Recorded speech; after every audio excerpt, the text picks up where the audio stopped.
Hello friends, स्वागत है आपका अपने गुरुकुल क्लासेस में। और फ्रेंड्स, आज हम केवीएस इंटरव्यू में आपसे सिचुएशन बेस्ड क्वेश्चन पूछे जाएंगे। कुछ क्वेश्चन मैं लेकर आया हूं, आज उनको एक्सप्लेन करेंगे। वीडियो स्टार्ट होने से पहले जो स्टूडेंट्स हमारे इस चैनल पर नए हैं, हमारे चैनल को सब्सक्राइब करें। और ये वीडियो जो बच्चों के इंटरव्यू हैं उनके लिए बहुत ही लाभदायक रहेगी, तो इसलिए आप वीडियो के अंत तक बने रहें। तो फ्रेंड्स, केवीएस में सिचुएशन बेस्ड क्वेश्चन है, कुछ क्वेश्चन मैंने राइट किए हैं, इसको आपको आंसर किस तरह देने हैं उसको आज एक्सप्लेन करते हैं। पहला क्वेश्चन है, बच्चों को सीसी और स्पोर्ट्स की तरफ कैसे प्रेरित करें। अब आपकी क्लास में जैसे प्राइमरी क्लास में स्टूडेंट्स हैं, तो बच्चों को पढ़ाई के साथ साथ आपको को सर्कुलर एक्टिविटी भी करानी होती है। तो उनको आप किस तरह बच्चों को जो सीसी एक्टिविटी होती है, को सर्कुलर एक्टिविटी, उसके लिए आपको कैसे बच्चों को मन में उनके लिए जगाना है, किस तरह इसको प्रेरित रहें, क्योंकि को सर्कुलर एक्टिविटी करना भी बहुत जरूरी है। अब जैसे को सर्कुलर एक्टिविटी, सबसे पहले क्वेश्चन होता है कि को सर्कुलर एक्टिविटी होती क्या है, आपको वो बताना पहले मालूम होना चाहिए।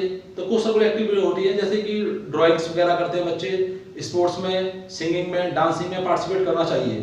ठीक है फ्रेंड, तो आप इसको मतलब बच्चों को, आपके प्राइमरी में आप टीचर हो तो बच्चों को इस तरफ भी ध्यान रखना चाहिए कि बच्चों को सर्कुलर एक्टिविटी होते रहें। ठीक है, तो आपको ये चीज भी क्वेश्चन पुट होगा कि किस तरह से आप उनकी एक्टिविटी कराएंगे। तो इसके लिए आपको मालूम है कि आपके स्कूल में कि एक दो पीरियड होते हैं इसके को सर्कुलर एक्टिविटी के। तो इसमें बच्चों को बताना है कि इसमें क्या क्या एक्टिविटी होगी, जिससे कि बच्चों के मन में जिज्ञासा आएगी कि हमको ये करना है। तो आपको उसको बताना पड़ेगा और बच्चों को डिवाइड, जैसे कि किसी बच्चे को ड्राइंग में इंटरेस्ट है, किसी को सिंगिंग में, डांसिंग में, उसी हिसाब से बच्चों को उसमें डालना है। तो पहला क्वेश्चन का आंसर आपको शायद मिल गया है। और अब नेक्स्ट क्वेश्चन की ओर बढ़ते हैं। कुछ बच्चे अपना होमवर्क नहीं करके लाते हैं। आपको मालूम है कि हर क्लास में 4-5 बच्चे ऐसे होते हैं जो अपना होमवर्क वगैरह करके नहीं लाते हैं, और सबसे बड़ी प्रॉब्लम होती है कि उनका होमवर्क कंप्लीट कैसे कराएं। और कुछ बच्चे ऐसे होते हैं जो क्लास वर्क भी ढंग से नहीं करते हैं। अब आपकी जिम्मेदारी रहेगी, आप क्योंकि प्राइमरी टीचर हो, तो आपको किस तरह से उनको हैंडल करना है। तो इसका आंसर किस तरह आप दोगे। तो सबसे पहले हम क्या करेंगे, बच्चों को जो पहले डेली जो हम करा रहे हैं, क्लास में करा रहे हैं, पहले वो आपको चेक करना है कि बच्चा किस तरह से कर रहा है। ठीक है, अगर नहीं कर रहा है तो उसको बताना है कि इस तरह कीजिए इसको। और फिर जो होमवर्क दे रहे हो आप, उसको डेली चेक करना है, क्योंकि आप डेली होमवर्क दे, सबसे पहले आप टीचर हो तो आपकी जिम्मेदारी बनती है जो आपने जो होमवर्क दिया है ना, उसको डेली चेक करना है एक दिन बाद। ऐसा ना हो कि आपने दे दिया होमवर्क, आपने चेक ही नहीं किया। तो इससे क्या होगा, बच्चों को डर और इस तरह से मतलब रहेगा कि हाँ मैम हमसे कुछ बोलती नहीं है, मैम होमवर्क चेक नहीं करती, तो वो अपना होमवर्क नहीं करेंगे। तो सबसे पहले क्या करना है, आपको बच्चों का होमवर्क डेली चेक करना है। और बच्चा होमवर्क नहीं करके ला रहा है तो उनके पेरेंट्स को कांटेक्ट करना है आपको कि आपका बच्चा होमवर्क करके नहीं ला रहा है, क्या रीजन है। उनसे पेरेंट्स से आपको बातें करनी है, इस तरह से बात करनी पड़ेगी। और हो सके तो उनकी आप स्कूल में बुला के काउंसलिंग भी करा सकते हैं कि आप किस तरह से बच्चों पे ध्यान नहीं दे रहे, क्या प्रॉब्लम आ रही है बच्चों के। ठीक है, कुछ बच्चे क्लास में बहुत एब्सेंट होते हैं।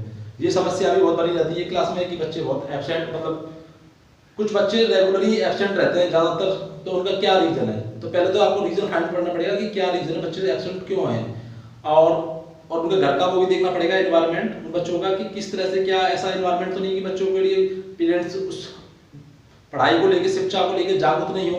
तो आपको उनको भी काउंसलिंग के थ्रू समझाना पड़ेगा कि बच्चों को डेली स्कूल भेजें, और बच्चों के मन में डेली स्कूल भेजने से बच्चों को इंटरेस्ट बढ़ेगा पढ़ाई में। तो इस बात का भी आपको ध्यान रखना पड़ेगा कि ये आप इसका आंसर दे सकते हैं कि आप उस पेरेंट्स से कांटेक्ट करेंगे और आप उनसे डेली बोलेंगे, आप उनसे बोलेंगे कि आपको बच्चे को इस तरह से स्कूल भेजना है, जिससे कि आपको बच्चे का इंटरेस्ट लगेगा और वो पढ़ाई की ओर प्रेरित होगा।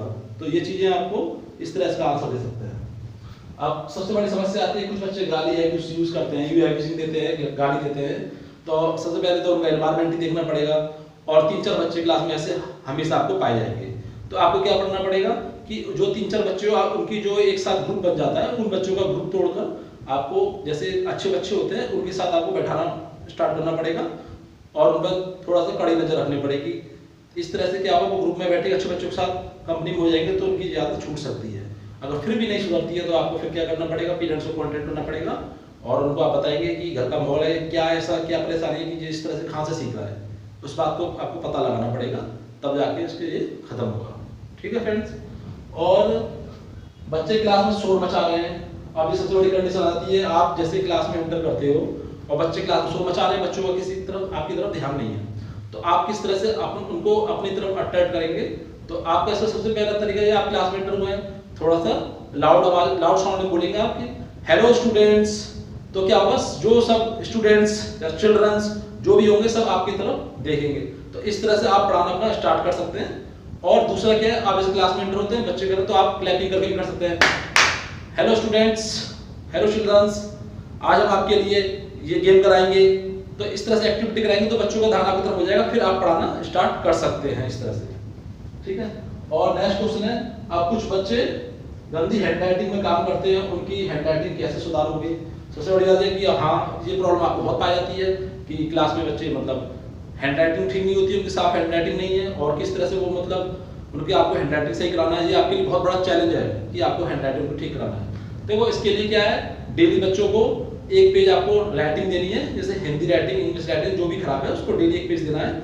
और राइटिंग बुक्स भी आती हैं, जिससे कि उनको पेरेंट्स से कांटेक्ट करके बोलें कि आप डेली एक पेज राइटिंग कराएं घर पर उसको, और आप भी अपना होमवर्क में राइटिंग दे सकते हैं। इससे क्या होगा, उनकी राइटिंग ठीक हो सकती है। तो इन बातों को आपको ध्यान रखना है जो मैंने बताई हैं, और इस तरह से मैं आगे भी वीडियो बनाता हूँ आपके लिए। अगर आपको हमारी वीडियो पसंद आए तो लाइक करें, शेयर करें, कमेंट करें। Thank you.